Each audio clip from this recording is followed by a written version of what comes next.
Well, welcome. I'm Graham Rouse, and we appreciate you joining us for this demonstration of a very fast way to assemble an American flag made with balloons. I want to get right into it because we want to keep this down to just 2 or 3 minutes. But we have strings of double-ended balloons that we're going to use. They're inflated 4 inches in diameter. And what I'm going to do is to start the timer and see how long it takes to do this last 1/4 of our flag.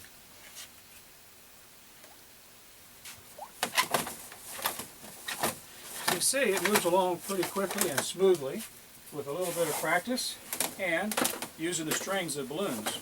Now, this technique is one that I invented some time ago and is patented here in the United States, and yet it's a technique that you get to use with no extra charge when you're using Rouse Matrix Systems balloon frames like the ones we're using here today.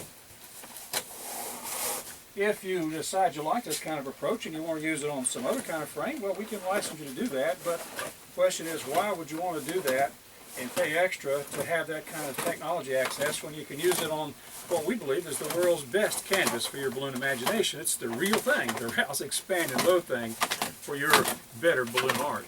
As you can see, it's pretty quick, and it should take us just a minute and a half or so to do this. And if it does take us only a minute and a half, that means that if we're doing the 4 pieces, it would take us about 6 minutes to complete the whole flag. Now, you won't be able to do it this quickly as I am here, but I do want to pass on a couple of little tips that are going to help you increase that speed as you take on this kind of a project. Well, with my time here, I have about a minute and 16 seconds. Take off a second or so for that, say a minute 15 seconds. To do it. That would mean that our project could all be done if we kept up this speed in just less than 5 minutes. Now, one of the things that you'll notice is, maybe from that distance, is there's some of the knots are showing. But that's one of the things we use to make this whole process go faster.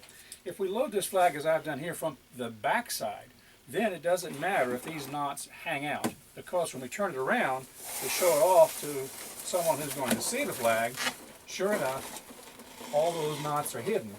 And you have a very neat job. And yet we've saved all the time, which could have doubled or tripled our loading time by not having to go in and touch up all those little knots. There's another trick too. The standard recommendation is to inflate the balloons 4 inches in diameter, and that works beautifully. But it also works if you'll just take just 1/8 of an inch off of that size when you go to do it. So it's 3 7/8 instead of 4. That means that there's a little more room in there to get your fingers in. It means the balloon's just a little softer, so you can squeeze a little more. It makes it possible to roll those balloons in one motion instead of 2, which might be the normal. And again, you've reduced your speed to half of what it might have been if you didn't take that little 1/8 of an inch off of the balloons. So there are a lot of these little tips and tricks that we'll be showing you in some of the sidebar seminars on our blogs that you'll find online, and there are many more that we'll share with you. But we want to show you today a super fast way to build an American flag when you use Rouse Matrix Systems, that canvas that we believe is the very best for your balloon imagination. Thank you.